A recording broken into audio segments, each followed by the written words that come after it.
Halo semuanya, sebelumnya perkenalkan kami dari kelompok 1 akan membawakan materi tentang teori belajar behavioristik.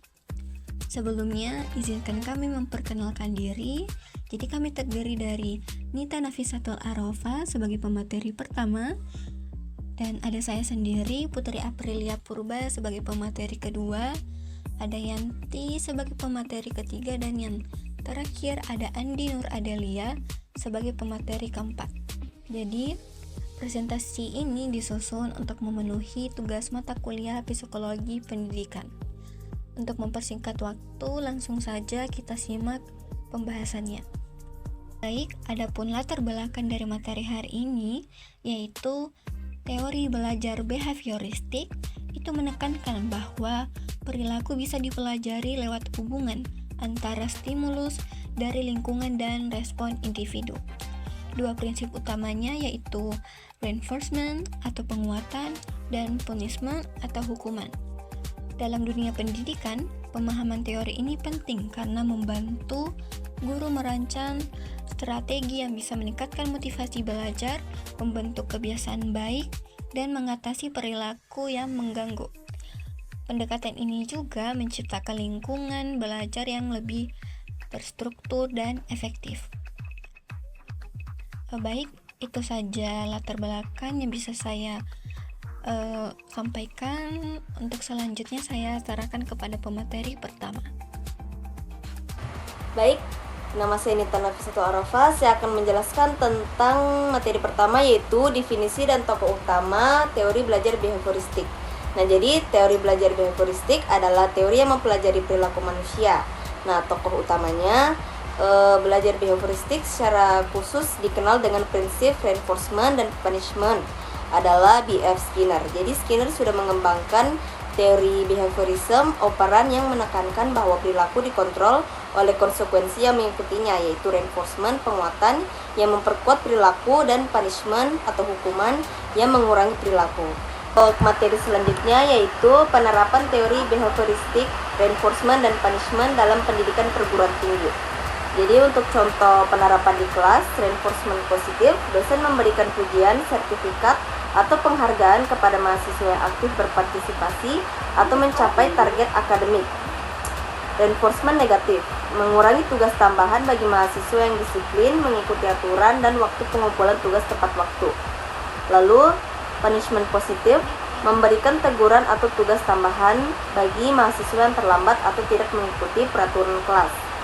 Lalu, untuk punishment negatif, mengurangi kesempatan mengikuti kegiatan ekstrakurikuler atau akses fasilitas kampus bagi mahasiswa yang malas atau tidak berpartisipasi aktif.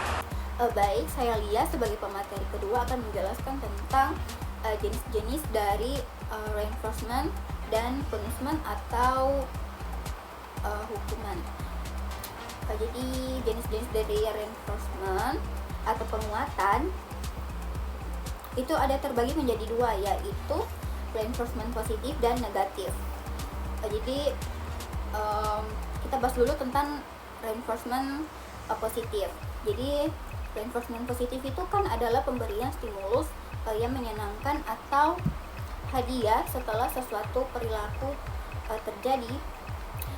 Jadi bisa dikatakan kalau ini artinya memberikan sesuatu yang menyenangkan setelah seseorang itu melakukan hal baik, biar dia itu mau untuk mengulangi hal itu. Contohnya itu ketika siswa bisa menjawab pertanyaan dari gurunya itu dengan benar, lalu gurunya itu memberikan pujian. Jadi siswa ini jadi semangat untuk aktif terus di kelas. Jadi itu contoh dari reinforcement positif. Lalu yang kedua itu ada reinforcement negatif. Kalau ini kebalikannya dari yang positif. Jadi ini adalah penghilangan atau pengurangan stimulus yang tidak menyenangkan setelah perilaku tertentu muncul. Jadi bisa dikatakan kalau ini jadi hal yang tidak enak atau hal yang tidak baik itu dihilangkan setelah siswa melakukan hal baik.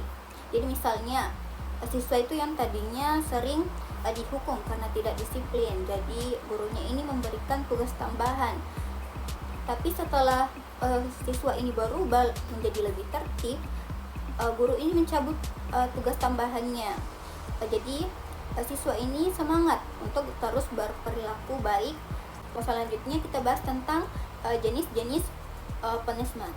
Ada 2 juga, yaitu positif dan negatif. Punishment positif itu pemberian stimulus yang tidak menyenangkan setelah perilaku yang tidak diinginkan terjadi, dengan tujuan untuk mengurangi perilaku tersebut. Jadi bisa dikatakan hukuman yang dikasih dalam bentuk sesuatu yang tidak baik atau sesuatu yang tidak enak untuk mengurangi kebiasaan buruk. Misalnya kalau ada siswa yang ribut, itu dimarahi atau dikasih tugas tambahan, jadi diberikan hukuman yang tidak baik, maksudnya tidak enak untuk siswa, sesuatu yang dibenci oleh siswa, seperti itu. Lalu ada punishment negatif. Jadi punishment negatif itu penghilangan stimulus yang menyenangkan sebagai konsekuensi dari perilaku yang tidak diinginkan. Jadi kalau yang ini itu hukuman dengan cara mengambil sesuatu yang menyenangkan bagi siswa. Contohnya itu kalau ada anak yang melanggar aturan, itu kita ambil sesuatu yang menyenangkan atau sesuatu yang siswa rasa itu menyenangkan, seperti waktu main atau waktu istirahat setelah kelas. Jadi kalau ada yang melanggar aturan, siswa yang melanggar aturan, itu gurunya itu melarang untuk main atau tidak memberikan waktu istirahat itu. Baik, nama saya Yanti. Di sini saya akan membahas tentang dampak penggunaan reinforcement dan punishment. Jadi terlebih dahulu kita akan membahas tentang dampak penggunaan reinforcement. Yang pertama, reinforcement positif dan negatif ini sangat efektif dalam meningkatkan motivasi belajar dan memperkuat perilaku yang diinginkan siswa. Yang kedua, reinforcement positif berupa pujian, hadiah, dan pengakuan meningkatkan antusiasme belajar, disiplin, dan hasil belajar secara signifikan. Ketiga yaitu reinforcement negatif yang menghilangkan stimulus tidak menyenangkan setelah perilaku yang diharapkan, muncul juga memotivasi siswa untuk mempertahankan perilaku tersebut. Dan yang keempat yaitu penerapan reinforcement yang tepat membuat siswa merasa dihargai dan termotivasi untuk berprestasi. Dan yang kelima yaitu reinforcement menciptakan lingkungan belajar yang kondusif dan menyenangkan, meningkatkan keaktifan dan partisipasi siswa.